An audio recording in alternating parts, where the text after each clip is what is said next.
With Peter Obi imploring the public not to be afraid of any party rigging elections, stating that if votes aren't properly accounted for, they will personally step in to count the votes themselves. Let's take a look. For those who want to rule Nigeria for the next 4 years, they must give us reason to vote for them. It's no longer going to be. Don't be deterred about their threat to rig election. This time, our vote will count. Our vote will count. If it doesn't count, those who refuse to count it will count it.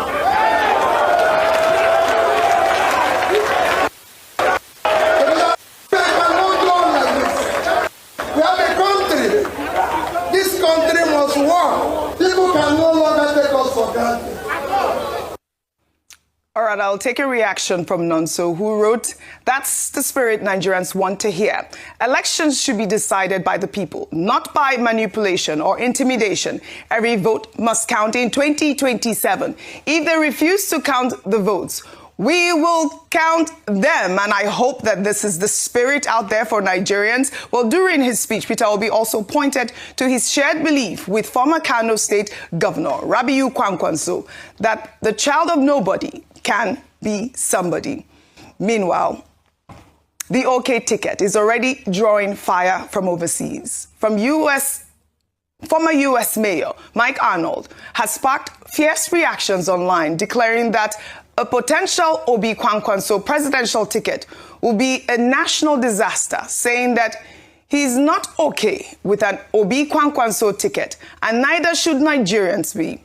Arnold, who says he has an open mind about Peter Obi, insists that Kwankwanso is where he draws the line, accusing the former Kano governor of links to terror and extremist networks, alleging involvement in corruption scandals, and describing him as a sniveling bootlicker who has switched political parties 5 times without ever abandoning his loyalties.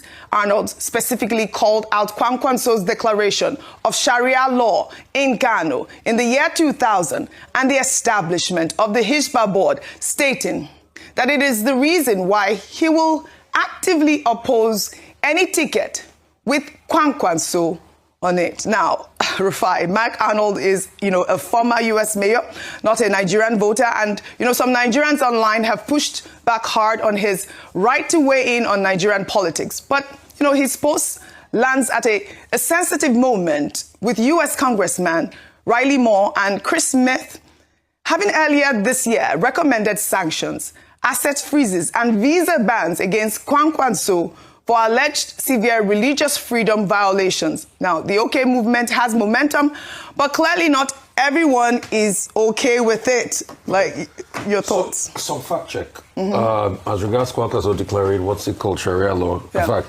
because I remember that that thing had been said before, and somebody came to defend Kwankwanso's position here. Yeah. And they said during the first time as governor, in fact, he was initially reluctant to implement Sharia law, but eventually signed a private member's Sharia bill into law. In fact, Kwankwanso was one of the last northern governors to implement Sharia, as he feared it would disrupt social cohesion. All right? So that's just some fact check on that. But Mike Arnold has his right to be able to make his decision or political slant or anything. Yeah. The main slant for me will be that about what Obi said. And I think, Oji, we must get to a time where we say enough is enough as regards people that think they can rig elections. And we must not give ears to the shambolic way politicians do things. Look at the party primaries, for instance. Counting disaster in the ADC and the APC. If both political parties think they can fix this country and they can't do common internal democracy, and even with other political parties, then it's shambolic. In fact, I just saw someone when I was coming in. He said it from APGA. He said he was robbed. He was coming to see us. Oji, we've been getting messages from all political parties that they've been robbed one way or the other. Somebody was talking about PRP. I think Donald Duke has emerged candidate in PRP, and that is his running mate. One of the co-running mates too also said they were hard done. So almost every political party have not been able to fix the cases of internal democracy. And it's a big problem. For them to now think they have the temerity to rig, please, they should stop the rubbish they did in 2023. We remember what happened to Jennifer. We remember how some people carry Oro. please, they shouldn't do it this time. Let the votes of the people count. And we beg them in the name of God. And that's just what Obi is saying here. Oji yesterday had a chilling conversation with a young man that told me that he used to be a political talk as at 2010. How they paid them 50,000, how they bought guns for them, how they went to do charms for them to be able to disrupt elections in polling units where their opposition is winning. We cannot go back to that same country. If you truly think that you love this country so much and you want to serve the people and it's not your interest, if the people choose you, you will accept. But you must not fraudulently put yourself in place. And that's what we keep saying. So, and please, we have to beg INEC. We are sick and tired. We must not hear the technical glitch that you brought forward last year that not be able to tell us what transpired. Right. The same technical glitch that only affected the presidential election. We are sick and tired of all of this shenanigans. We are sick and tired of all of this manipulation. Nigerians will just want to breathe. Oji, we are celebrating Children's Day today, but children are in captivity. We have seen the cost and the reason for bad leadership consistently, not only in this administration, but in subsequent administration. We have seen the fact that military is not properly funded, but people's presidential fleet is funded. Oji, we cannot go through all of this turmoil again. We have seen teachers beheaded. We need leadership that works. All right. Just a small caveat. Quickly. Now, while we all want free, fair, credible elections, there's even a group called Movement for Credible Elections, MCE, led by Professor Patutomi. Professor Patutomi was the first person, I think, on this table to say that in the 2027 elections, that the MCE or the opposition will have what they call their own alternative IREF portal strategy, and that they too will count the votes and also announce the votes. It's more or less what Mr. Peter Obi is also saying, that look, we will count the votes ourselves and announce the votes. The caveat is that it is only INEC, the Independent National Electoral Commission, that has powers under the law to announce election results, to set up IREF portal.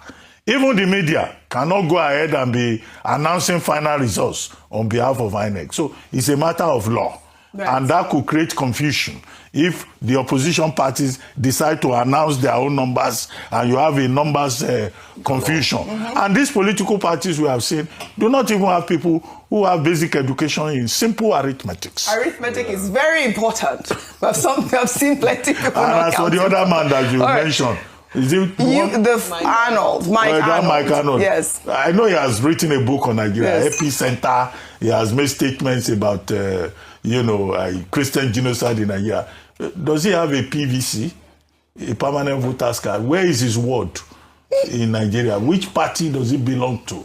But in any case, we have, we are part of a global community. Right. So anybody can comment. Whatever and in his own case, being an American, he will call First Amendment. All right. And say he can talk globally and anyhow. All right. After all, President Trump is also, All right. All right. He doesn't have a... meddling in other people's affairs. He doesn't have a PVC, but at the end of the day, every Nigerian vote must count. Now, let's very correct.